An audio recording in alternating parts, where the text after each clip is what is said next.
بەڕێزان سڵاوتان لەبێ دا چوارچەوەی پرۆگرامی بە کوردی من محەممەد جەباری بەختەوەرم جارێکی تر بایەوەی بەڕێز گەیشتمەوە. یەکێک لەو لایەنانەی کەوا موسڵمان لە دوای دەقی قورئان و سونەت کە پشتی پێدەبەستن و کاروبارەکانی پێ ڕای دەکەن مەسەلەی فتوایە.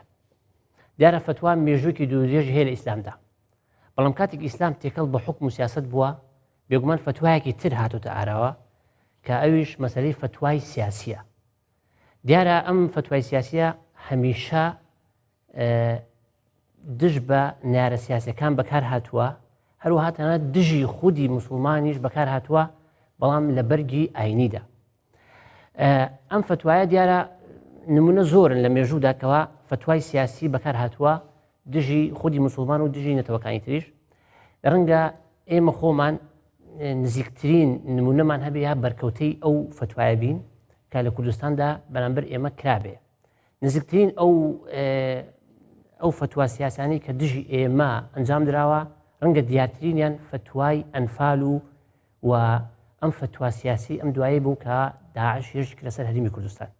بۆ ئەوی زیاتر لەسەر ئەم پرسا ورد بینەوە کە پرسێکی هەستیارە،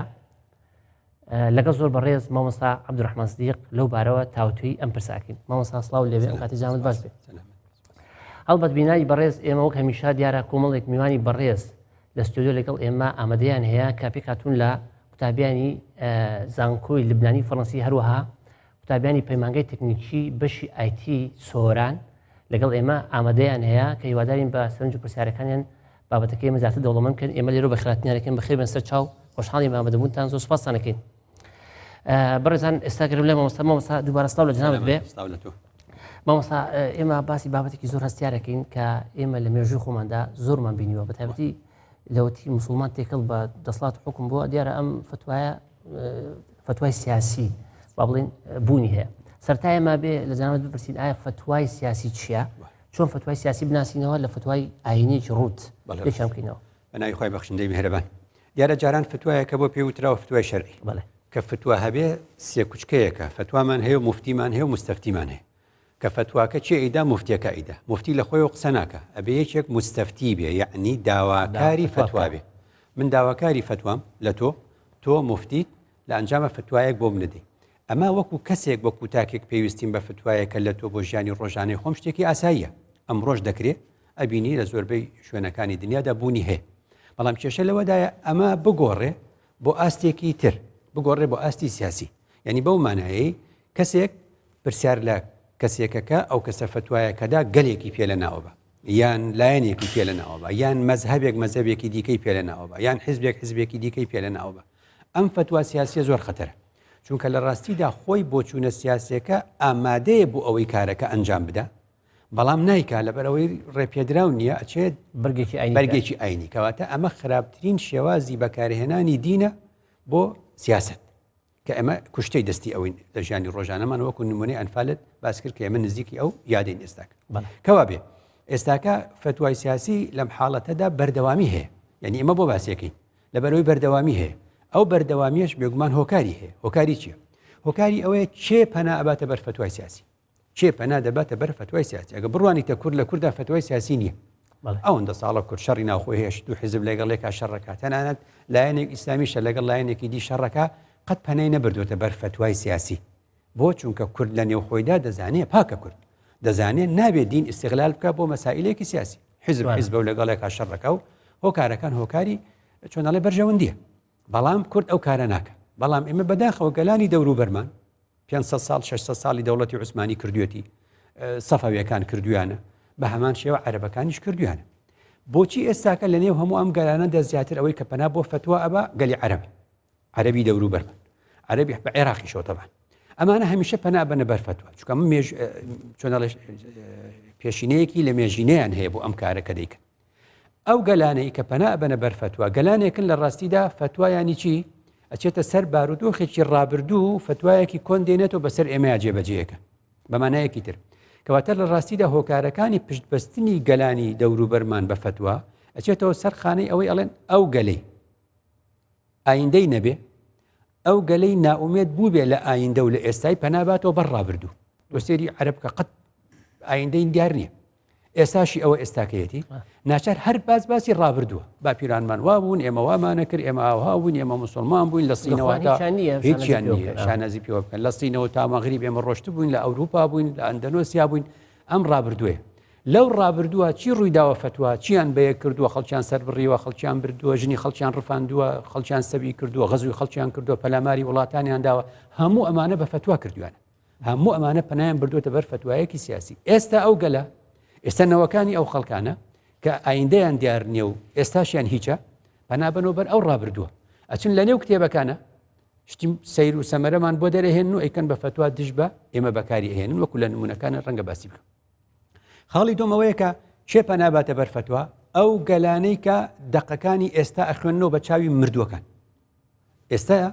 هەموو ئەو دەوروبەرەی ئێمە قسەمان بۆکە قسەی چێمان بۆکە هەر لە فلانی کوڕی فلان ئیبن و فلان و ئەبوو فلان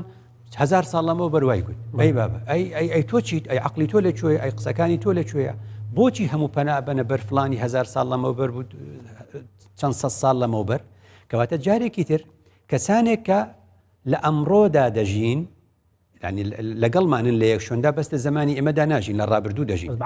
بە عەقلی مردووەکان و بە چاوی مردوەکان دەقیخوێن و ئەخەزای مانای چییە ئەزانی مانای چیە بڵێ فلانەشت وایە ئەڵێ چۆن ئەڵێ فلانە کەس وایە فلانە کەس چیە ئەڵێ فلانە کەس کەسێکە 600 ساڵ لەمەوە بەروەفاتی کردووە ئێ باشە تۆ بۆ بە چاوی مردوەکان دەقەکان نەخوێنی تو ئەی چاوی خۆت ئەی چاوی خەڵکی ئێستا کەواتە جارێکی تر عەرەبی دەوروبەری ئێمە بە چاوی مردوەکان دەقەکان نەخوێنەوە جێبەجێیەکەن و بەسەر ئێمە جارێکی تر هەر ئەمەمان بەتەوە سەر ئەو خاڵی تر کە جارێکی تر پێوترێ ئێوە لە زانستی ئیسلامیەکان ئەیبین پێوترێ ئەلقیاس الفاسد یعنی پێوانەی هەڵە شتێک لە ڕابردوو ڕوویداوە شتێک لە دوو کەس لەگەڵێکا شەڕیان کردو لەسەر هۆکارێک تۆ نابێ بچی ئەو فتووا ئەو حکومەی ئەو کاتم بۆ بێنی بەسەر سەدەی 21 جێبەجێ ئەوەی لە سەدەی 10 ڕوویداوە دوای 14 سەدا 1400 ساڵی خێ بەسەر منە جێبەجێیەکەی ئەمە عەقڵونکردنە ئەمە هەڵەکردنە لە ئەو بەراوردکردنێکەوە ئاماژەم پێکرد بۆیە هەموو کوشتنەکان بە ناوی خوایە ئاخر خەڵک چۆن بە ناوی خوا خەڵکە کوژێ ئێستا یعنی خەڵک ئەتکوژێ ئەڵێ خوا پێم مەڵە بتکوژ وانە باشە ئەو ئەتکوژێ ئەڵێ بۆی بچمە بەهشت آخر چۆن ڕێگەی بەهشت بە کوشتنی منە چۆن ڕێگەی بەهشت کە بە کافرکردنی ئێمەیە ئەمەش کارەساتێکی ترە ئێستاکە هەر وڵاتە ئیسلامی و عەرەبەکانیشان وێران نەکردەوە ئەوروپاشیان وێران کرد ئەو ئەوروپاش وێرانەکەن کەنائیسەکان ئەڕوخێن هەموو ئەمە چییە تێگەشتنە نەوەیەکی ئێستا بە چاوی مردوەکانی ڕابردوو دەقەکانە خوێنێتەوە پێی وایە بێ ژیانی ئەو لە کوشتنی منایە ڕێگەی بەهشت لە کوشتنی ئێمەدایە ئەمە ئەو پەڕی بێعەقلی و ئەو پەڕی نەزانیە لە مەسەلە ئاینەکاندا بۆیە لەو سەردەمەوە چۆن ئەڵێ هەوڵدان بۆ بەکارهێنانی ئاین بۆ فتوای سیاسی هەر ئەیکەن بڕوانە بەردەوامشیە ساڵ بەڵێ ساڵ 1970 ئەنوەر السادات سەرۆکی مصر بوو وشتی ئاشتی بکات لەگەڵ ئیسرائیلە قورس بوو بۆیکەوە ئەم کارە ئەنجامدا هەموو گەلی مصری لێ ڕاست بۆ ناچار چوو پەنای بردە بەس بەر ئەزەروتی فتوایەکەم بۆ بدەن کەوا لە کاتی لاوازین و ئێمە ئەتوانین ئەوە مهم فتوایەکی سیاسی دەرکەوت و کارەکەی کرد کەواتە کارەکە لە ئەساسە دەیەوێ بیکە بەڵام فتوای سیاسی حوسنی مبارەک پێش ئەوەی بڕوخێ لەگەڵ حەماسە کێشەی هەبوو لە مەسەلەی منطقەی غەزە لەگەڵ سینا ئەوانە لە نەفەقیان لێدا لە ژێرەوە ئەگەشتنە مصر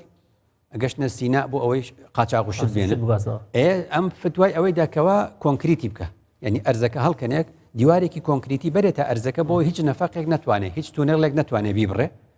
لێیان کرد بە هەراوتیان تۆ بێدینی تو چۆن لە بینی دوو وڵاتی مسلمانە شتیواکەی پەنای بردەوە بەر فتوای وەرگرت و جارێکی تر کارەکەی ئەنجامدا ئەبسەلام عارف هەر پەنای بردوتە بەر فتوا لە 1963 وەک باسیەکەین سەدام حوسێن پەنای بردوتە بەر فتوا ئەنفالی کردووی باڵێ داعش پەنای بردوتە بەر فتوا ئەوەی کردی بەو شێوازە ئەیبینی هەموو ئەمانە لە ڕاستیدا پێمان ئەڵێ ئەمانە خەڵکانێکن بە قسەکانی دوێنێ ئەژێن ئێمەش ئەڵێن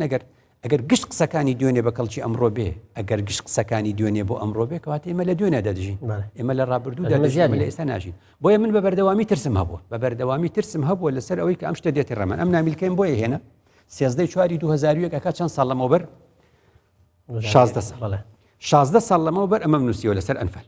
16 ساڵ لەمەوبەر ئەمەم نووسیەوە لەسەر ئەنفال ئەو کات لە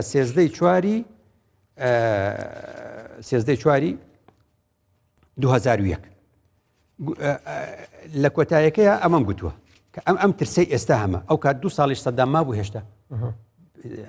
لە ساڵی 2001 نووسیومە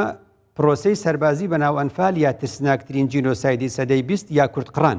هێندە شوم و کارەسات هێن بوو ئێستاش کە لی دەکۆڵینەوە دەپرسین ئاخۆ ئەم کارەساتە کەوتە دوامانەوە و ڕۆی یان وا لە پێشمانەوەیە و لەوانەیە دووبارە بێتەوە باسی ئەوم کورۆکە دووبارە بێتەوە ئەو دووبارە بوونەوەی ئۆتابینی داعش هات و جارێکی تر دووباری کردووە ئێستاش ئەبێ بترسین لە دووبارە بوونەوەی لە دوای داعشیش چونکە عەقڵیەتی فۆرم و ستایلی ئیسلامی عەرەبی لەسەر فتوای سیاسی کارێک بەڵێ مامۆستا دێن سەر پرسایی دوم هەر لەسەر ئەنفالەکە سبەی ڕۆژی مەسەڵەن یادکردنەوەی ئەنفالەکە لە ساڵی 1970 بە چەندی قۆناغ کورد ئەنفال کرا وەکو جەنابەت باس کرد لە کتێبەکەشەوە کە ئایا ئەنفال لە پێش ئێمەوە لە پاش ئێمەوە ئایا ئەکرێ ئەنفال و کوتقڕان بەرهەمی فتوایەکی سیاسی بێ یاخود پرۆسێکی سیاسی ڕوودا ئەبێ بەرهەمی فتوای سیاسی بە بەڵگەیی بەڕەحمەت بێ پرۆفیسۆر دکتۆر مستەفا زەڵمی کە ئەو کتێبەی نووسی لا قەتلە للمرتد غير المفسد في القرآن واتە کەسێک لە دین هەڵەگەڕێتەوە و ئازادە ئادام چەکی هەڵنەگرتەوە من ناکوژێ و تۆ ناکوژێ پەشیمان بۆ تۆ لە ئیسلام ئازادە وەک هاتە ناوی بە ئازادی دەڕوا قورئان وای گوتووە ئەم نامیلکەیە مامۆستا پرۆفیسۆر دکتۆر مستەفا زەڵمی نووسیەوە هۆکاری نووسینەوەکەی چی بوو بۆ ئەمەی نووسیەوە دەڵێ هۆکاری نووسینەوەی ئەوە بوو کە کاتێکە شۆڕشی ئەیلول دەستی پێکرد لە ساڵی 1961 عەبدولسەلام عارفی سەرۆک کۆماری ئەو کاتی عێراق داوای لە سەید موحسین حەکیمی مەرجعی شیعە کردی بوو فتوایەک بدا کورد کافرە بۆ ئەوەی کە سوپای عێراق بەناو بکەوێ و گەورە و بچووک هەموو بکوژێ ئەو کات بەڕەحمەت مەلا مستەفا سێ کەسی هێنا سێ کەس ئەو کاتە مەلا یەکیان مستەفا زەڵمی بۆ ئەو کاتە یەکیان دکتۆر محەممەد شەریف کە لە تەمەنە ماوە یەکیان مامۆستا مەلا محەممەد عەلی بوو ئەم سێ بە یەکەوە بە بەرگی مەلایەتی چوون بۆ نەجەف تێیانگەیان ڕئیسی عێراق بە تەمای فتوای وابە تکال لێکەین فتوای وان نەدەین ئێمە کوردین کافر نین ئێمە موسڵمانین ئێمە دیندارین ئەمە هەڵان خەڵەتان دوی ئەگەر شتێکی لەو جۆرە بێ ئیدی بەو شێوازە ئەو فتوایی نەدا ئەو مەشهورە کە ئێستش ئەیڵێن کە سەید موحسین حەکیم بەڕەحمەت بێ هەڵوێستی هەبوو ئەم فتوایی نەدا و دژ بە گەلی کوردستان کەواتە ئێمە لەو کات شتێکی لەم جۆرە هەبووە ئەو تا بۆ فتوای سیاسی گەڕاون و باسییان کردووە خاڵێکی ترەوەیە کە لە ڕاستیدا ئەم فتوایە چەند دڵمان پێخۆشە من زۆر جاوتمە فتوای شمشێرێکی دووسەرێ یعنی وەک دڵت پێخۆشە خۆ بێ بشترسی ئەگەر فتواکەی داباسیەوە جێبەجێ ئەبوو ئەی ئەگەر ئێستا فتوایەکی لەو جۆرە بدرێت ئەبێ هەر جێبەجێ باشە کەوا بێ ئێستا کە جارێکی تر من بۆی ئەڵەمیانی هەمیشە بە فتوای سیاسی کارەکرێ ئەوەندە ئێمە ئەڵێن کوردین و مەزلومین و سوپاسی سەید موحسین حەکیمەکەین کەوا فتوای لەو جۆرەی نەدادش بە ئێمە کەسێکی سیاسەتمەداری عێراقی وەک عیزەت شابەندەر لە ساڵی 2013 ئەزانی چی ئەڵێ کوردەکان ئێوە زۆر دڵخۆش مەبن بەو فتوایە ئەوە فتوایەک بوو بۆ ئەو کاتەدایی کە ئێوە مەزلوم بوون ئێستا ئێوە کوردێکی زاڵمن ئێستا ئێوە دەتانەوێت عێراق دابشکەن ئێستا ئێوە دەتانەوێت عێراق کوردستانی لێجا بکەنەوە لە جاتی فتوایەک بدەین بۆ کافرکردنتان سەدان فتوا ئەتوانین بدەین لە دشتان ئێستاک نەمگوت ئەنفال لە ئێشتا لە پێشمانەوە باشە ئەندام پەرلەمانێکی دیکەی عێراقی سەربەلیستی دەوڵەتی یاسا و ئەوان خۆ لە یوتیوبە ناوی هەیە جەلالدین سەغیر 40 دقیقە قساکە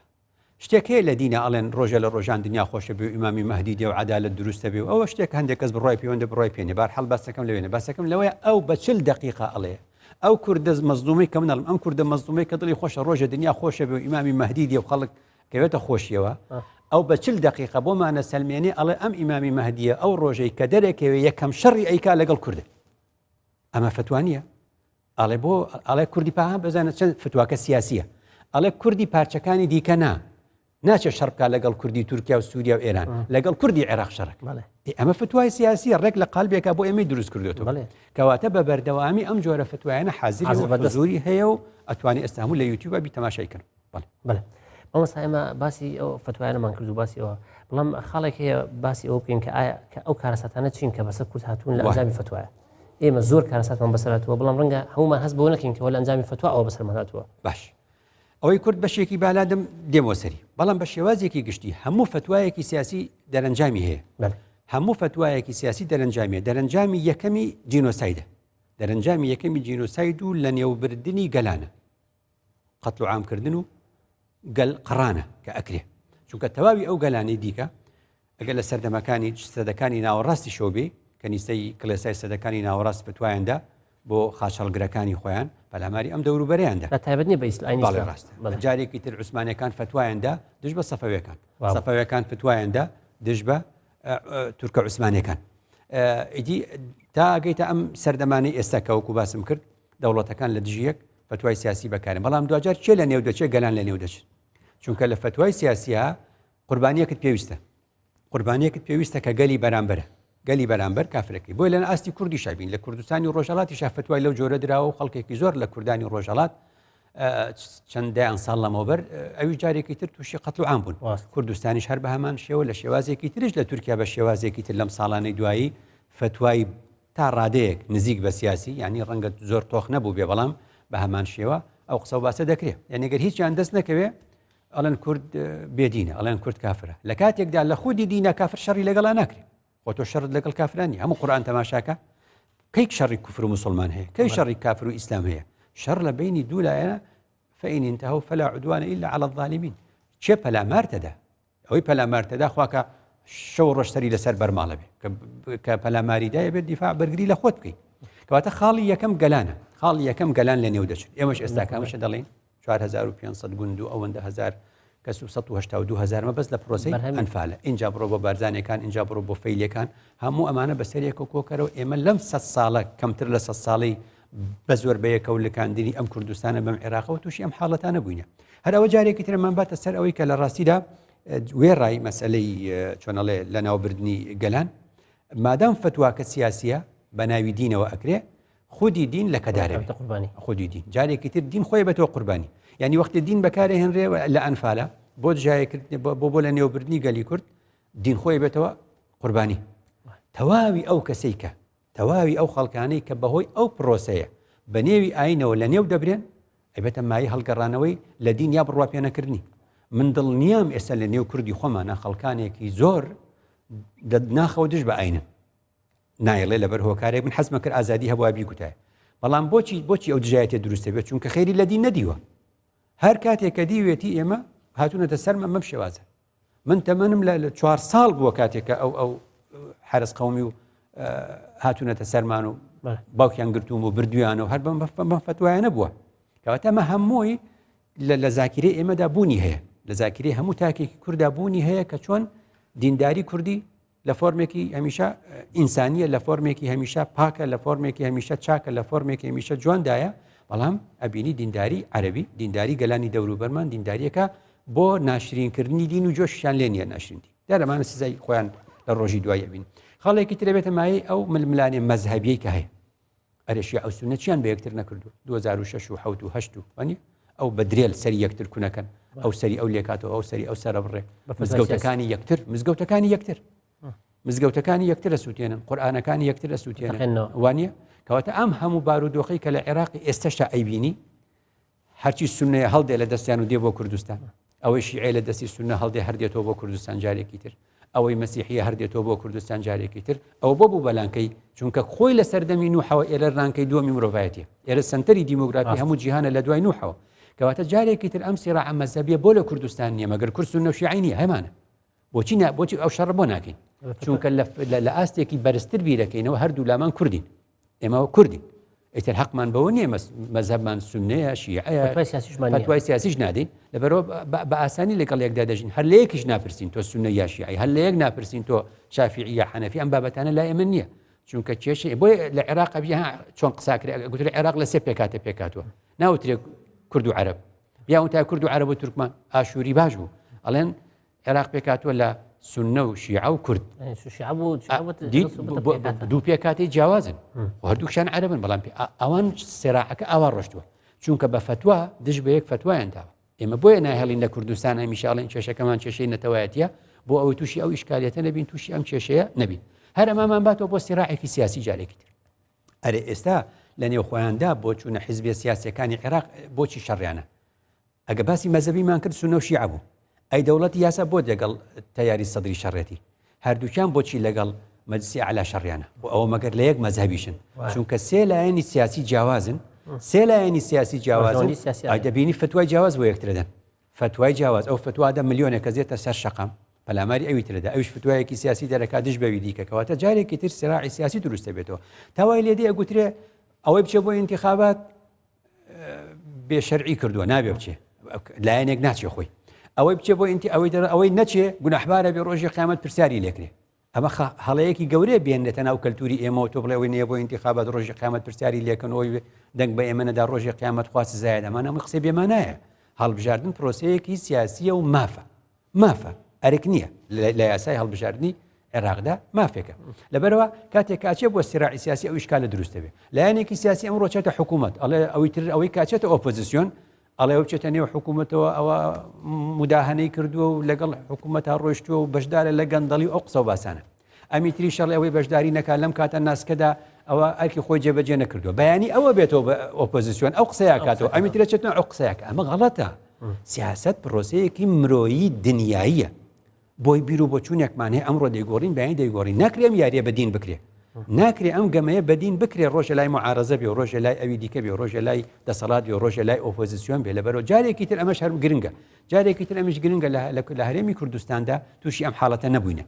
ئەم حاڵەتە نەبووینە زۆر بەدەگمەن لێرە لەوەیەکی قسەی کردوێ بەڵام بەگشتی توش نەبووینە چونکە دەزانین ئێمە ململانەکەمان ململانەیەکی سیاسی نێوان دوو لایەنە هیچ پەیوەندی بەدینەوە نی مامۆستا دەستخۆش بە جوانە دینە مامۆستا باسی ئەن دواتەوە دینە سەر ئەوەی کە ئایا ئەو نمونانە چین کەوا بە فتوای سیاسی لە مێژووداوە تا ئێستا لە دژی کورد ئەنجام درراوە کە بوونەتە هۆی کارەساتی گەورە بۆ کورد بخولقێنن و تا ئێستاش ئێمە ترسی ئەو فتوایمانەوە کو جنابەت باس کرد باشە ئەوەی ئێستا کوتیان ئاڵا هەڵکەن لە کەرکووک و پرۆسەیەکی سیاسیە هیچ پەیوەندی بەدینەوە نیە پرۆسەیەکی سیاسی و دەتوێت بڵێ من ناوچەیەکی کێشە لەسەرە و لە بینی ئێمە و عێراق هەردوو ئاڵاکەیتی هەڵەکەین بەس ئەم قسەیە خۆ لە 2010 شاکرا ئەم قسەیە لە 2010 کرا وەختێ لە 2010 ئەم قسەیە کرا و ئەنجومەنی پارێزگای کەرکووکی دێنەوە سەر هەرێمی کوردستان شێخ عەبدولمەلیک دکتۆر عەبدولمەلیک السەعدی باش نییە لە ئەمانەوە کەسی دیاری سونەکان فتوایدا ئەو فتواکەیدا لە ئەیلولی سایتێکی هەیە لە سایتەکەی خۆی سایتەکەی ناوی الأمة الوسطة بڕۆ سایتی الأمة الوسط بڕۆ ڕوکنی فتوا ساڵی 2010 فتواکەیە بینیتەوە لە فتواکەیە ئەڵێ چی پرسیاری لێکەن ئەمە مستفتیەک یعنی یەکێک پرسیاری لێکە ئەڵێ ما هو الحكم الشرعي في قضية كركوك حكم شرعي چیە لە دۆزی کەرکووکە ومحاولة إلحاقها بما يسمى ئەوەی پێی دەڵێن هەوڵدان بۆ ئیلحاقکردن و خستنەپاڵی چی بما يسمى الأقليم الكردي يعني بڕوایان بە هەرێمی کوردستان نییە بما يسمى بەناو هەرێمی کوردی ئەو الحكم الذاتي هێشتا زمانی حکمی ذاتی عاقڵ ئەژێ ئەمە چۆی دکتۆرایە و چۆی شێخە میانڕەوەکەش ئەڵێ بیکەم ئەڵێ فیدرالی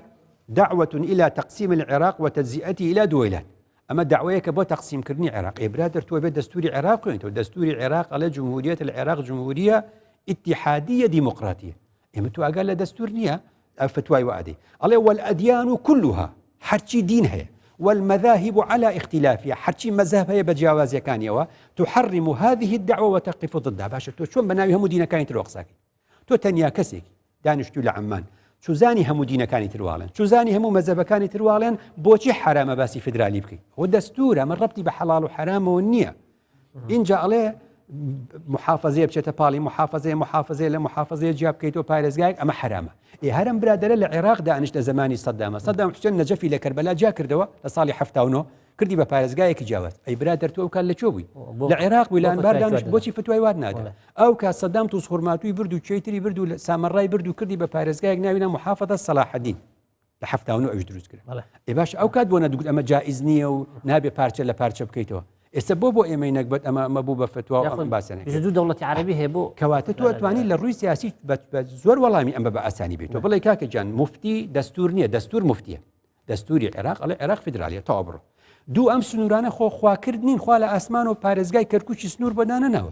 أما سنوري كخو من دياري من كردو سنوري بارزجا كان سنوري كي خوا كردو دست كرد أمره يقولين بيعني يقولين مقر صدام حسين ويا كرد بقصة ناكر بنا تانود نجف بو جاكيت وبنا تانود صلاح الدين بو دروستكي وانا بو نيوي شط العربي عراقي جاكر دو دايب ايران اي بونا تقول او حرامه او كاتا عبد الملك سعدي بو اي مواي والله عراق هزاران صار بيك واشن بابا عراق عمري هشت انا بو بس صار ام عراق لما نجي ابي 21 دروس بو بم خريطي استاكا هشت صالي 21 نهاتو 2021 تابع بس هزار صالي تشيو بيك وجاني تشي فتواي عيني بو مستفتي او برساري اللي كردوا ام قصي بو او ابي بو امنابي أنجا ورو بو نيسان اسمه لنيساناني إكاك دوي نيسان دروجة لمو بيش دوي نيساني 2007 دوي نيساني 2007 كاتك الله الكراوة أو تا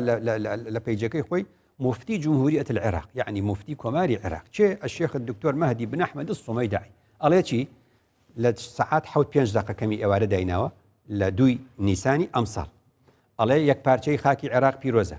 أبي لا كركوكا بس رفعي علمي عراقي بكري أم الله هالقرتني أو الله كردستان لكركوك هلا كان أما فتنة لعن الله من أيقظها أم فتنة نستوى لعنة لو يعني لعنة شموات هذه أما فتوى شروط سياسية على من وكو مفتي أرفض رفضا قطعيا تو باشا تو تشيد أما أنا هم فتوى سياسيين أما فتوى سياسية كاستاكا دش بإما أكري بويا لراستي ده هر أمام من باتو سر أويكا هميشه العراق ده سوپایەکەیە ئەم سوپایە ڕەنگە هەموو کارێکی خراپی پێ نەکرێ لە پەنای ئەوەدا دێن بۆ ئەو جێبەجێکردنی ئەو جۆرە فتوایە جێشی بۆ دروست دەکەن ئەم جێشی عێراق لە 1920 کە دروستە بێ زانی یەکەم چالێکی ئەم جێشە چیە هەر لەو ساڵە چێتە سەر سلێمانی بردووانی سلێمانیەک ئەو خێروبێری ئەو سوپای عێراقی ئینجا لە سەردەمی عەبدولکەریم قاسمە سوپای عێراقەیە شتێکی لە پاڵە دروست دەکەن بە ناوی المقاومە الشعبیە ئەویش بوو بە مای کوشتنی ئەو هەموو تورکمان و ئەو هەموو کێشەی مۆسڵ و کەرکووکە ئەنجا لە سەردەمی عەبدولسەلام عارفە لە پاڵجێشی عێراقی شتێکیان دروست کرد بە ناوی الحرس القومی حرس قومی ئەوە هەر ئیبادەی کوردی کرد هیچی نەهێشتە لە ناوچە کوردیەکان و من 4 ساڵ بووم ئەوەم دیوەکە چۆن تاڵانیان کردو چیان لێ کردوین ئەو لە ڕاستیە ئەو جارێکی تر ئێستاکە کە سەدام حوسێن هات چی دروست کرد بۆ ئەو بابەتە جێشی شعبی لە ساڵی 1986 هاتنە سەر کەرکووک بە هەلیکۆپتەر گوتیان منعتە جەولە و نابێت کەسن بە جێشی شعبی ئەو کاریان پێکردین و خەڵکیان لە سێدارەدا و ڕەمیان کرد لە بەردەمی ماڵەکانی خۆیان ئێستا چی پێیا بوو لە دوای جێشی عێراقی حەشدی شعبی تکرارە لە چۆ هێنامان بزانێت لە 1920 هاتە حەش کەواتە ئێمە بەڕای من شەڕێکی ترمان لە پێشە بە فتوایەکی تر بە شێوازێکی تر ئەو حەشدی شعبیش بزان لە تەلەعفەرە لەکوێ لەو منتیقانەیە شەڕێکمان لەگەڵا ئەبێ ئەو شەڕمان لەگەڵدا دەکات ئەو شەڕێکمان هەر لەگەڵدا دەکات چونکە فتوایەک لەم فتوایانەی کە پێی دروست بووە بەم شێوازەی لێدێ بەم شێوازەی لێدێ دوێنێ پێرە چونەتە نێو زانکۆکان لە دیوانی و لە چۆ نازام چی یعنی ئەمە حاڵەتی دروستکردنیەکە بە فتووە یعنی فتوایەک ئەدرێ بۆ دروستکردنی ئەم بابەتانە ئیدی ئەویش ئەڵێ مادام من فتوام وەرگرتووە بە فتوای ئەو دروست بوومە لە ئەنجامە حەشدی شعبی بە فتوای بەڕێز سیستانی دروست بووە یەک فتوایەکە ئەبێت دروست بێت و بەم شێوە دروست بوو ئێستا تۆ ئەم 100,000 200,000 چی لێکەی بوو بە ئەمری واقع و وەڵا لە پەرلەمانە دەنجیان بۆدا و لە عێراق وەڵاخستیانە پاڵ ئەنجومەنی وەزیران جارێکی تر کەواتە بوو بە ئەمرێکی واقع مانە هەموو لە ڕاستیدا بە ئێمە ئەڵێ کە ئێمە بێ بەرامبەر ئەم حاڵەتە چی بکەین بەرامبەری ئەم حاڵەتە بێت چەند ئیش بکەین یەکەم زۆر گرنگە زانایانی ئێمە و ڕۆشنبیرانی ئاینی ئێمە پرۆسەی ئەنفال جارێکی تر بخوێنەوە ئەبێت سوورەتی ئەنفال و سوورەتی تەوبە لە قورئانە بخوێنەوە بزانم بۆ بسمیلای لەبێت نییە بۆچی ئەم دوو سوورەتە تێکەڵ بەیەک بوون ئەمە پرۆسەیەکی تایبەتە بە پێغەمبەر درودی خوای لەسەر لە جەزیرەی عەرەبیدا و کۆتایی پێ هات و تەواو بۆ کەسی دیکە نیە جارێکی تر بچێ بەلای ئەم بابەتی و بیهێنێتەوە بۆ ئەم سەردەمە بەسەر ئێمە جێبەجێکە ئەبێت دووەم بە خەڵک بڵێن هیچ فتوایەک لە سیاسەتە نابێ بدرێ فتوا لە سیاستدا نابێ بدرێ هیچ فتوایەکی سیاسی ئێمە نابێت قبولمان بێ خاڵێکی ترەوەی بڵێن شەرعیەتی دەوڵەتی ئێستا شەرعیەتی ئەحزاب ئەرێ ئەحزاب شەرعیەتی لەکوێ هێناوە بەپێی یاسای حیزبەکان ژمارە 17 ساڵی 93 ئیدی بۆ خەڵکێکی تر نییە بە فتوای سیاسی بڵێ و حیزبە من فتوا ئەدەم مەمنوع شتیوانیە جارێکی تر ئەوەیە کە ئێستا دەوڵەت بە فتوا دروست نەبووە دەوڵەتێک بە فتوایەک دروست بۆ کاتی خۆی بە فتوایەک ڕوخاندویانە دەوڵەت ئێستا ئەم حکوومەتە بەچی ئەژێ ئەم حکوومەتە 4 ساڵ لەمەوبەر ئینتیخابی کردووە هەتا وەکو مانجی ئەیلولی ساڵی 2017 تەمەنی خۆیەتی هیچ فتوایەکی سیاسی ناتوانێت ئەو حکوومەتی هەرێم بگۆڕێ بۆ چونکە کاتی ماوە 4 ساڵی خۆی تەواوە کات و ئینتیخاباتی ترەکاتەوە کەواتە ئەبێ بەم جۆرە کەسانە بڵێن فتوای سیاسیمان قبول نییە ئەبێ بڵێن دەستورێکمان هەیە ئەگەر بە دەستور کارەکەن دەستور مفتیە دەستور قسەمان بۆ کا لە بینی ڕەش و سپیدا نەکەر کەسێ بێ بە کەیفی خۆی فتوا بات و بۆ شێوازە ئەی ئەم دەستورە چۆن شی ئەکرێتەوە ئەو دەستورەش بە مادەی 76 دەستوری عێراقی یەکێک لە ئەرکەکانی ئەو دادگایی کە پێدەوتێت دادگای دەستوری لە مادەی 93دا دێت ئەو یەکێک لە ئەرکەکانی بریتە لە ڕاوەکردنی دەقەکانی دەستور ئەو پێمان دەڵێ ئەو دەقەش چۆن نەکرد نەبە هەر کەسێ لە لای خۆیەوە هەستێ دەستورمان بۆ شی بکاتەوە فتوا دژ بە ئێمە بدە خاڵی کۆتاییم ئەوەی لە ڕاستیدا ئەم فتوادانەی کە ئێستا لە عێراقەکرێ ئەم فتوا سیاسی کە سەری ئێمەی خواردووە لە ڕابردووە تا ئێستا ئەبێ بەکاری بێنین ئێمە وەکو یەکێک لە هۆکارەکان بۆ ڕاگەیاندنی دەوڵەت بۆ ڕاگەیاندنی دەوڵەت ئەبێ بە کۆمەڵگەی نێودەوڵەتی بڵێین ئێمە لە بەردەمی هەڕەشەیەکی یەکجار گەورەداین لە بەردەم جینۆسایدێکی قابلی دووبارە بووین جارێکی دیکە ئێمە لەگەڵ دەوڵەتێکە ئێمەتان تێکەڵ کردو بە فتوای سیاسی کارەکەن هەر ڕۆژێ فتوایەکی سیاسی ئەخەرەوەی گوتم ئەگەر سید محسن حەکیم بەڕەحمەت بێ فتوای نەداوە بەڵام ئەگەر فتوای دابە ئەگەر دابای چی ئەگەر ئێستا لایەنێکی دیکە فتوا بێنە سەرمان چی کەواتە لە ڕاستیدا ئەمە چەکێکی دووسەرەیە ئەبێ بێنە سەر ئەو حاڵەتی ئێمە لەگەڵ عێراقا تێکەڵکراوین یەکێک لەو هۆکارانی بەکاری دێنین بۆ بوون بە دەوڵەت جینۆسایدکردمان لە ڕابردوو بۆ ئایندەیەکێ لەو هۆکارانی پێویستە کاری لەسەرکەین ئێمە لەبەر ڕەحمەتی فتوای سیاسی ئەو عێراق دەین کاتێکە وەزیر بووم پێنجشەمان بریمەر لەگەڵمان کۆ دەبووە بریمەر ماوە منیش ماوم وەزیرەکانیش ماون بریمەر پێی گوتین چەند جارە گوترا سونە و شیعەکانیان گوت خەمی کورد مەخۆن مشتێنی لەو مادێ کە بۆ قانونی ئیداری دەوڵەت ئەنووسرێ خەمی کوردەکان مەخۆن مشتێنیە کوردەکان با ڕازی نەبن 5 کەسن لە 25ەکە کورد 5 کەس بوو لە 25ەکە بریمەر دەیگوت بەبێ کورد عێراق دەبێ بە دەوڵەتێکی دینی تیۆکراتی بەبێ کورد عێراق دەبێ بە دەوڵەتێکی دینی تیۆکراتی بەهۆی کوردێکی خاوەن عەقڵیەتی مەدەنی عێراق بێ بە دەوڵەتێکی مەدەنی ئەبێ ئێستا بە ئەمریکا بڵێن ئێوە کە ڕاعی و سەرپەرشتی ئەم پرۆسە سیاسیە بوون ئێمەتان لەگەڵ ئەوانەدانە وا عێراق بوو بە دەوڵەتێکی دینی تیۆکراتی بە فتوای سیاسی کارەکە بە دەستور کار ناکە ئێمە دەمانێت جیابی مامۆستا بەردەوام دوبینە گفتوگۆکەمان بەڵام دوای ناوبڕێک بەڕێزان لەگەڵمان بێنەوە دوای ناوبڕێک و ئەگەڕێینەوە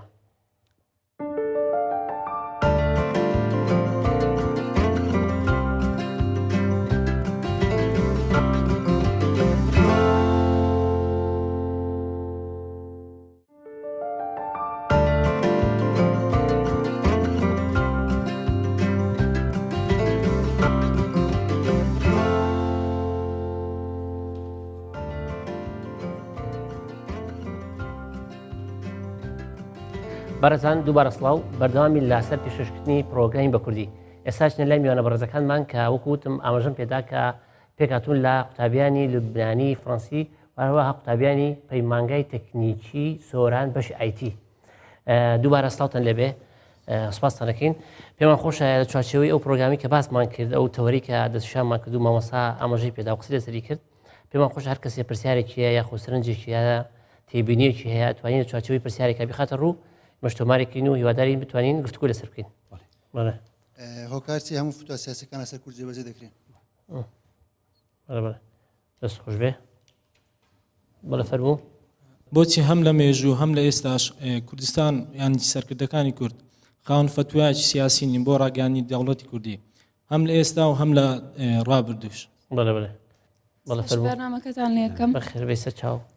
بۆچی پرسیارێکم هەیە لە مامۆستا بۆچی هەمیشە کوورد دەبێت تا قوربانی فتوە سیاسیەکان بەڵێ زۆر سپاس ئێستا ئەچین لای مامۆستا بۆ وەرگرتنەوەی وەڵامی پرسیارەکە مامۆستا یەکێک لەو بەڕێزانی کە پرسیارێکی دەڵێ ئایا دەبێ زەمنێکدا بنرێکەوە چی تر فتوای سیاسی دیژی کورد بەکارنێت زەمن لە ڕووی چۆنەڵێ تێبڵ تایمەوە دانانرێ ئەوە ئێمەین ئەتوانین ئەو هێڵە بچێشین ئێمەین دەتوانین ئەو هێڵە بچێشین یەکەم بە یەخستنی هەموو تواناکانمان لە نێو خۆدا دووەمیشیان بە بەدەستهێنانی سۆزی یا با بڵێم بەرژەوەندی دەوڵەتانی زلهێزی دنیا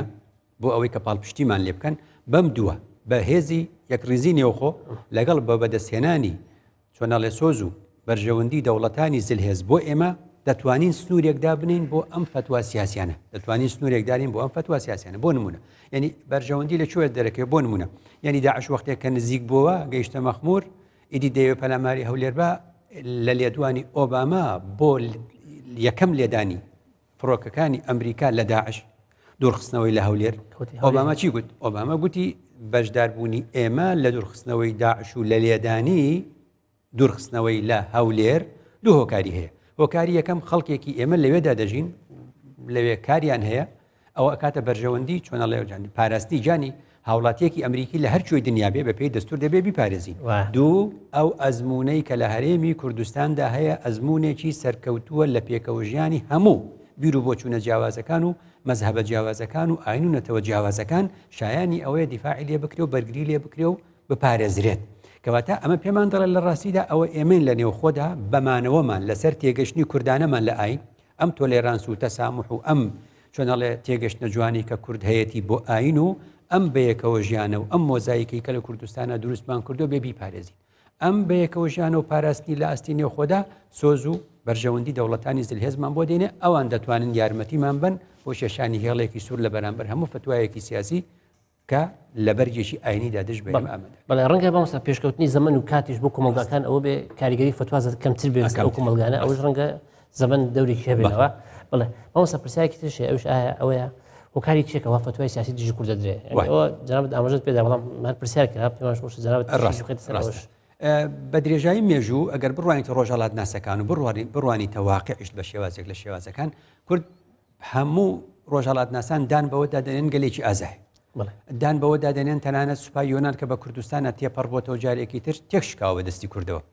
هەموو کەسەزانی و خۆشمان هەمیشە دەڵێن ئەگەر ئێمە لاوازیەکمان هەبێت لەسەر مێزی گفتوگۆیە بەڵام لە بەرەکانی شەردا و لە چیا و لە چۆ و لە شەردا ئێمە قەت نەدۆڕاوین قەت نەشکاوین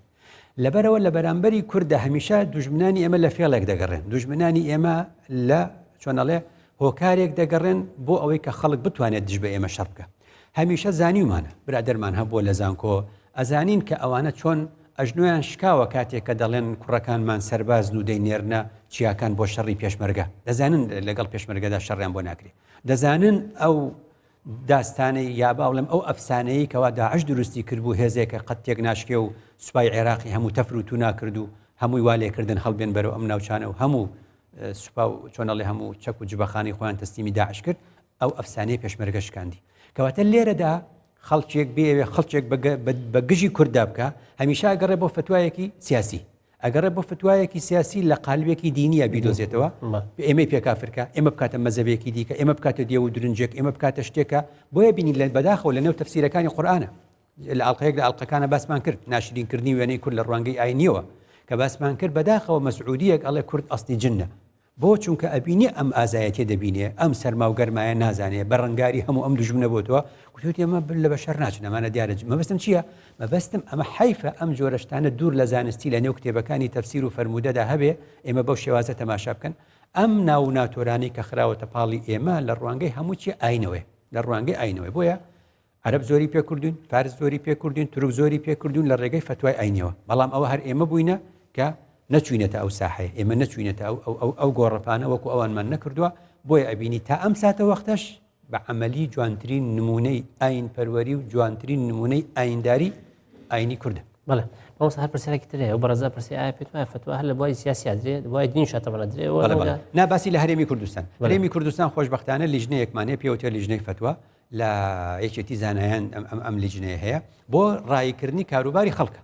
بەبزان ڕۆژانێک وەکو ڕۆژانی سێشەمە دانیشێ هەر کەسێک کێشەیەکی کۆمەڵایەتی خۆی هەیە لەو بوارەدا کە مەسەلەکە تۆزێک پەیوەستە بەئاینەوە مەسەڵی کێشەی نێوان ژن و مێردە زۆر جار باسی زەواجە باسی تەلاق ئەو بابەتانەیە لەوێ ئەبێ خۆشبەختانە لە هەرێمی کوردستانە فتوای سیاسیمان نییە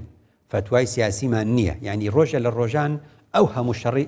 ئێستش بەو ناکۆچی لە نێوان حیزبەکاندا هەیە بەو ناکۆچی لە نێوان هەموو حیزبەکانی کوردستانە زۆربەی حیزبەکانی کوردستان ئێستا ناکۆچیمان نییە هیچ لایەنێک پەنای نەبردوتە بەر فتوای سیاسی چکە حیزبی سیاسیە مادام حیزبی سیاسیە هەوڵدانە بۆ گەشتن بەدەسەڵات ململانەکەمان ململانەیەکی سیاسیە خۆشبەختانە لە هەرێمی کوردستانە فتوای سیاسیمان نییە بۆ دژایەتی خەڵک و بۆ دژایەتیکردنی نێوان خۆمانە فتوایەکمان هەیە نیشتیمانیە فتوایەکمان هەیە نیشتیمانیە وەکو ئوسڵمەی دەعی کە ئەو فتواییدا لیژنەی فتوای یەکێتی زانایان وەڵامی داوە یەکێتی زانایان وەڵامی دایە ئەوە پێوترە فتوایەکی نیشتیمانی چونکە بۆ پارێزگاریکردنە لە کوردستان مامۆستا هەر پرسیارێکی تر ئەوە ئەو بەڕێزێک کردی کە ئەوەیە ئێمە کورد فتوای سیاسیمان نییە ئایا ناکرێت مەسەلا هەر شتێک کە دژێکی خۆی هەیە چۆن ئەوان دژی ئێمە فتواتن کەوا نابێت دەوڵەتی کوردی حرامە ئێمە چۆن فتوایەک بدەین کە بڵێن دەوڵەتی کوردی حەڵاڵە ئێمە ئەبێ ئەو کارە نەکەین هەتا ئێستا نەمان کردو نابێ بیشیکەین جوانی ئێمە هێزی ئێمە لەوەدا بووە کە ئێمە ئەو گەلە بووینە ئاینی خوامان بەکار نەهێناوە بۆ شتێکی بچووک وەخوای گەورە فەرمێ ینی ئاین بەکارمەهێنن بۆ کڕینی شتی چۆنەڵێ کەمبایەخ و کەم نرخ لەبەرەوە ئەو خاڵە بەهێزەی کەوا لە نێو گەلی کووردا هەیە بە شێوازێک لە شێوازەکان ئەو ساتە وەختانەی کەەوە ئەوان گەلی کوردیان پێکافر کردو لە 63 عەبدسەلام عەرف داوای ئەو جۆرە فتوایی کردووە شۆڕشی کورد و ئەیلول دەیتوانی خەڵک بنێرێتە بەغا تەقینەوە بکە دەیتوانی لە نێو شارەکانی عێراق قەت ئەو کارە نەکراوە هەمیشە کورد لە شاخەکانی خۆیەتی لە ئەرزی خۆیەتی خەڵک هاتووەتە سەری ئێمە نەچوینێتە سەر خەڵکی دیکە ئێمە نەچوینێتە سەر خەڵکی دیکە لەبەرەوە خاڵی جوان و بەهێزی ئێمە ئەوەیە کە ئاوا شەڕ ناکەین ئێمە شەڕێکی ڕاستەقی ناکەین بۆ مانایی ئەوەی پەلامارمان بە بێمە بەرگری لە خۆمان بکەین ئێمە تعدامان لە کەس نەکرۆ تعدا لە کەسیش قبول ناکەین ئەمە دروشمێکی جوانە کەواتە ئەمە بێتە مایە ئەوەی کە لە ڕاستیدا بڵین ئێمە نابێ بچینە ساحەی ئەوان نابێ بتوانن ڕامان کێشن بۆ ساحەی خۆیان بکەوینە شەڕی فتووە ئەو کاتە ئێمەش وەکو ئەوانمان لێدێ ئێمەش ئەو بایەخە لە دین کەمەکەین بەڵێ مامۆستا پرسیارێکی تر هەیە وش هەروە بزانم بەڕێز وەڵامت دایکە کورد بووە هەمیشە قوربانی فتوای سیاسی و جەناب بەڵێ لە ڕابردوودا قوربانی بووە بەڵام ئێستاکە لە ساڵانی دواییدا ئەبینی وەکو گوتم توانیمانە بە جۆرێک لە جۆرەکان لە ئەنجامی تێگەشتن لە ئاین لە ئەنجامی تێگەشتنی کوردانە لە ئاین لە ئەنجامی پیاچوونەوەی ئەم سەردەما بەگشتێکستە ئاینەکان بەگشتێکستە ئاینەکان کە ئیدی ئێمە ناتوانین خەڵکی ئێمە خۆی تەسلیمی ئەو بیر و بۆچوونە بکە کە لە ڕێگەی کەلتوری گەلان و تێکەڵ بە ئاین بووە ئەمەی بە ئێمە گەیشتووە ئاین نییە ئەمەی بە ئێمە گەیشتووە کەلتوری گەلانی دیکەیە تێکەڵ بە ئاین کراوە بۆیان نردوین ئەبێ ئێمە لە ئەساسەوە تەماشای قورئان کەینەوە جارێکی دیکە بە تێگەشتنی زانای خۆمان و بە تێگەشتنی عارفانی خۆمان و بە تێگەشتنی زانستە ئیسلامیەکانی خۆمان جارێکی تر لەو سوورەت و لەو فەرمودانە جارێکی تر تێبگەینەوە خۆمان بەرهەمێکی خۆماڵی خۆمانمان مامۆستا دەست خۆش بە ئێساچین لە میوانەکان بۆ وەرگرتنی پرسیاری تر سەرچەی تر پرسیاری هەیە لەسەر ئەو تەوەرە بەڵێ فەرموو خاتون تۆ فەرموو لە هەموو وڵاتاندا فتوای سیاسی هەیە بەڵێ دەست خۆش بێ بەڵێ بەڵێ سەرەکەم ئەوە بوو کە ئیشی مامۆستانی ئاینی سیال لەسەر فتوای سیاسی لە کۆمەڵگای کوردی دەست خۆش بێ دەست خۆش بەڵێ فەرموو کێتر دەستخۆشی بەرنامەکەتان لەکەم کەسە دینیەکانی ئێمە بەرپرسن لە دەرکردنی فتووە بەڵێ بەڵێ بەڵێ بەڵێ کێتر بەڵێ دەست خۆش دەست خۆش بڵێ لە ڕابردووە بۆ کەوتارێک بۆ مەبەستێک بەکارهێ نابێت و دواتر وتارێک دش بە وتارە بەکارهێ نابێتەوە بۆ گەیشتن بە مەبەستی خۆی بەڵێ بەڵێ بەڵێ بەڵێ لە کۆی 4200 دین لە جیهاندا بۆچی بەس گەلانی دەوروبەر دینی ئیسلام بەکاردێن و فتوای لەسەردەم بۆ ناشرینکردنی گەلی کورد بەڵێ بەڵێ دەست خۆش زۆر سپاس مامۆستا دێنە سەر ئەوەی کە پرسیارێکی لە ئەو خاتونە پرسیارەکە ئایا لە هەموو وڵاتێک فتوای سیاسیە یان تەنیا وڵاتانی کە کۆمەڵگەی موسڵمان و کە کێشەیتیایە و ئەو وڵاتانیان کە پشت ئەستور بوون بە باسە ئاینەکان فتوای ئاینیان هەبووە وەکو باسم کرد تا ئەو ڕۆژەی لە سەدەی پێنجی زاینی سەدەی پێنجی زاینی هەتا سەدەی پازدەی زاینی ئەکا دەسەدە ئەم دەسەدەی ینی 1000 ساڵ لەم 1000 ساڵی سەردەمی کلێسای سەدەکانی ناوەڕاست کە دەڵی سەدەکانی ناوەڕاست پێنجی زاینی تا پازدەی زاینی تا سەردەمی ڕێنێسانس لەو کاتە کە کلێسا چۆنەڵێ فەرمان ڕەوا بووە بە هاوکاری لەگەڵ دەرەبەگە ئەو فیوداڵە و ئەو کلێسای سەدەکانی ناوەڕاستە ماوەی 1000 ساڵە بە فتوا کاریان کرد چونکە کارەکە کاری ئاینی بووە هەر لەبەرەوە شابینی شەڕی 30 ساڵەمان هەیە بۆ نمونە شەڕی 30 ساڵی 1618 زاینی بۆ 1648 زاینی واتە 30 ساڵ 30 ساڵ نزیکەی 20 تا 25 میلیۆن کەس لە ئەوروپا لە دەوروبەری ئەڵمانی و ئەو دەوروبەرە یەکیان کوشتووە لە نێوان شەڕی پرۆتستانت و کاسۆلیک ئێستا بۆتە شەڕی سونە و شیعی ئێمە هەر ئەو کات کە ئەو شەڕە ڕوویداوە لە 1618 بۆ 1648 کە پرۆتستانت و کاسۆلیک ملیۆنەها خەڵکیان لە یەکتر کوشتووە و ئەڵمانیای ئێستا تەخت بۆ بەس لەگەڵ زەویدا هەر ئەو کاتەش شەڕی نێوان سەفەوی و عوسمانەکان لە لاپەڕەیەک لە لاپەڕەکانی ئەو شەڕەدا بەردەوامی هەبووە وەکو دەوڵەتی سەفەوی و عوسمانی یعنی سونە و شیعی ئەو کات ئەوروپا لە سەدەی 15 ڕێنێسانسی بەرپا کرد دابڕانێکی دروست کرد لەگەڵ ئەو ڕابردووە تاڵە خوێناویە هات ئاینی کرد بە ئاینی خوددا ئاینی کرد بە ئاینێک کە هەمویان کۆ دەکات و دوور کەوتەوە لەوەی چه پرۆتستانتە و چه کاسۆلیکە و چه ئەرتۆدۆکسە ئەم مەسەلانی هەموو دوورخستەوە ئاین بوو بە پەیوەندێک لە نێوان تۆ خوددادا ئەو دوای بەهاجوانەکانی ئاین چوونە نێو یاسا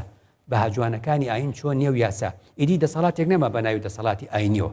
دەسەڵاتی ئاینی نەما لە ئەوروپا و تا ئێستاش نییە بۆیە دەبینی ئەوروپا بە خۆشی دەژی خەڵک باوەڕدارە بەڵام شەڕ بە باوەڕ ناکە شەڕ بە دین ناکە ئێمە لەو کاتێک کە ئەو شەڕش بوو هەتا وەکو ئێستاش ینی عێراق دەوروبەری ئێمە هەروایە دەوروبەری ئێمە هەروایە و پەندیان لە مێژوو وەرنەگرتووە بۆیە ئەو دەوڵەتانەی کە هێشتا چۆن ئەڵێ دینیان نەتوانیوە بکەن بە دووشت بیکەنە پەیوەندی نێوان ئینسان و خوددا بەشە بەهاکانیشی تێکەڵ بە یاساکان کەن و ئیدی شتێک نمێنێ لەو نێوانەدا جابێتەوە ئەو دەوڵەتانە هەر هەمیشە فتوای سیاسی تایە تەسەوڕەکەی وڵاتێکی وەکو مالیزیا وڵاتێکی پێشکەوتووە لە ڕووی ینی دیموکراسیەوە بەڵام بە ئاینەکانی تری گوتووە نابێ ئێوە وشەی ئەڵڵا بەکاربێنن ئەڵڵا خوداکەی ئێمەیە ئێوە خدای خۆتان ناوی تری لێ بنن نابێت ینی ئەم شێ ئەمە چار لەبەرەوەی مسلمانە جارێکی تر دەچێتە ئەو بابەتەوە جارێکی تر بڵێ ئێمە کە سەدام فتوای دش بە ئێمە دەرکرد ئەنفالی کردین جارێکی تر لە جەزائیریشە ئەمازیغ هەیە لە مەغریب و لە مۆریتانیا و لە جەزائیر ئەمازیغ هەیە وەکو کورد ئەوانش مەزلومن ئەوانی جارێکی تر بۆ ئەوەی بە زمانی خۆیان نەخوێنن فتوایاندا هەتا ئێمە لە ساڵەکانی 1920 ئەگە بچیتەوە ڕۆژنامەکانی خۆمان ڕۆژنامەکانی ژین و تێگەشتی ڕاستی و ئەو ڕۆژنامەکانی ژیان و لەوانە باسمان کردو لە ئەڵلقەکانی پێشووترە کە ئەو کاتیش فتوا درراوە مادەم قورآن بە عەربی و زمانی عەربی زمانێکی پیرۆزە نابێ بە کوردی بخوێنن فتوای وا درراوە نابێ بە کوردی بخوێنن ئەمانە چییە هەمووی ئەو وڵاتانەی کەوە لە دینا ڕۆچون بەمانە هەڵەکەی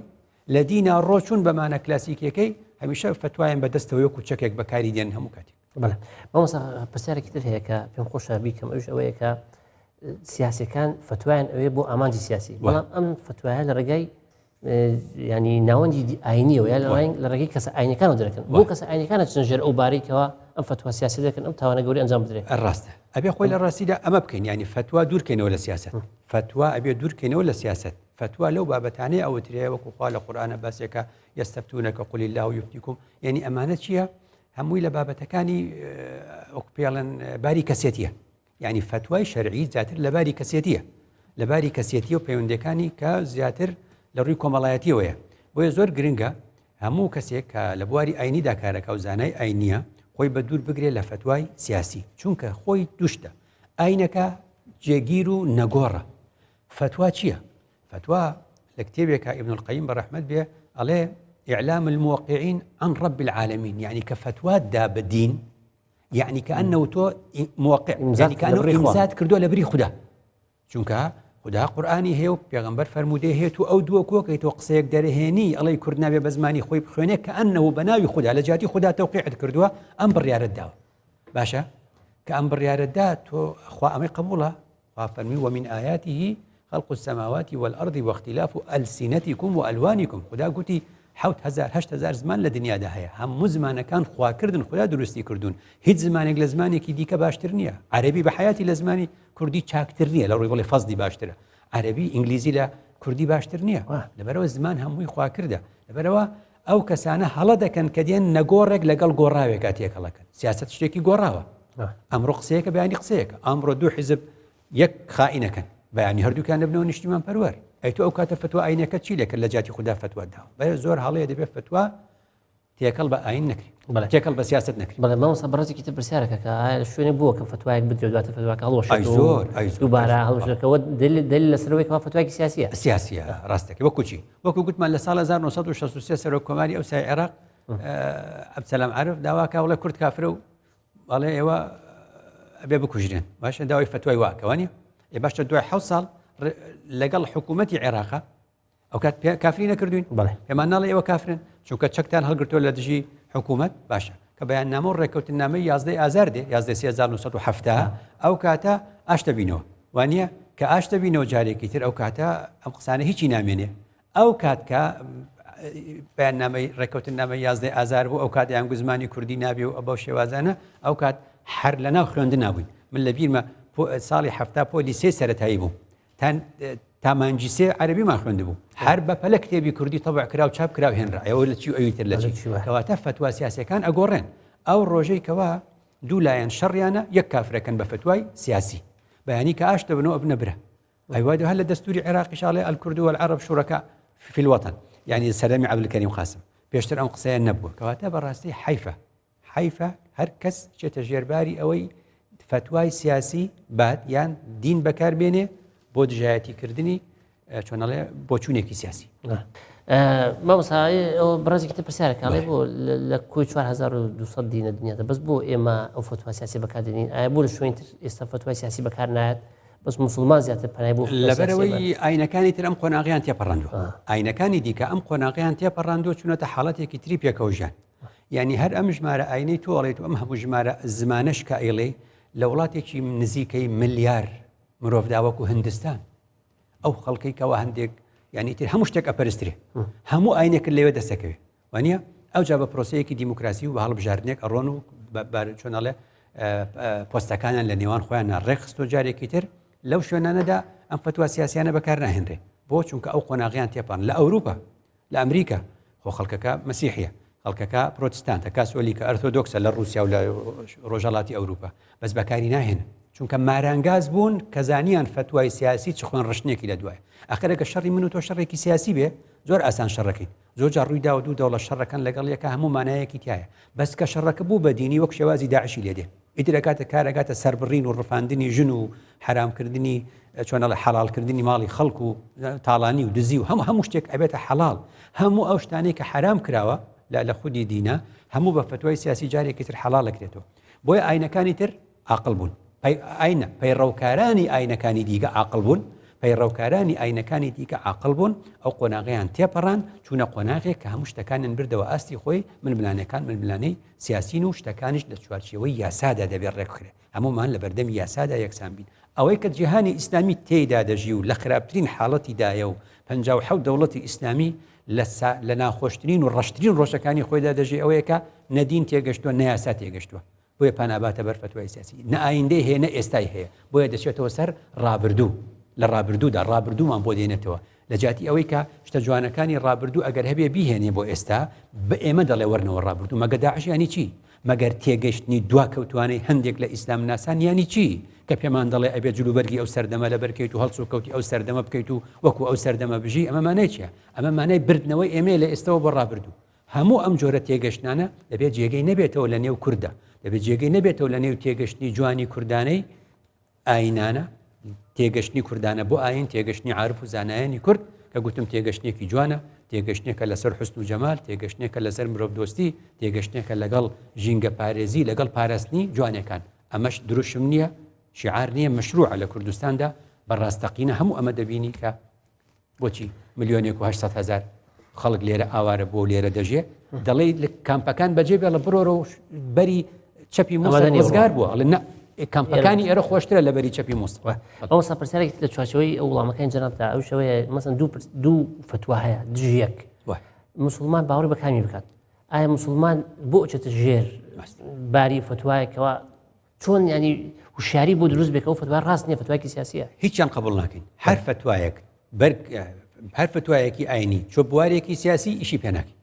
سبەیت هەڵبژاردن تێ هەڵبژاردن ئەوەی بە ئەندامانی خۆت بڵێ بچن بەرەو هەڵبژاردن بچن بەرەو سنووقەکانی هەڵبژاردن وەکو وڵاتێکی ئەوروپی بەو شێواتە چونکە بە پرۆسەیە کە تۆ لە ئەوروپا وەرەگرتووە تۆ لە ئەوروپا فێری بووی لەوێ ئاین بەکار ناهێنن بۆ هەڵبژاردن خێرە تۆ لێرە بەکاری دێنی کەواتە دەبێ ئەم هۆشیاریە دروست بێ ئاین لەبەر پاچی لەبەر جوانی لەسەر سەری خۆمانی دانی نایهێنینە ئەرز پیسی ناکەین بە ململانێ سیاسەکان پیسی ناکەین بەو هەموو کێشانێکەوە لەسەر ئەرزا ڕۆدا لەسەر بەرژەوەندی و لەسەر پۆست و لەسەر کورسی عیبینی ئەوانە لە ڕووی سیاسی ئەو ململانەیە بکەین بەس نابێ ئاینی خوددا بێنینە ئاستی تێکەڵی چڵپاوی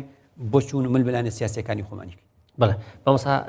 زۆر سپاس بۆ چوونەکانت مادوومان کردی مەمنونین زۆر سپاس میوانانی بەڕێز زۆر سپاس بۆ ئێوەش کەوا لەگەڵ ئێمە ئەماندوو بوون بە پرسیارەکانتان بە سەرنجەکانتان سپاستانەکەین سپاس بۆ ئامادەبوونتان بینانی بەڕێز زۆر سپاس بۆ ئێوەش کە تا ئێرە بینەی پرۆگرامی بە کوردی بوون تا پرۆگرامی داهاتوو بەخواتان ئەسپێرم هەر بەختەوەر بن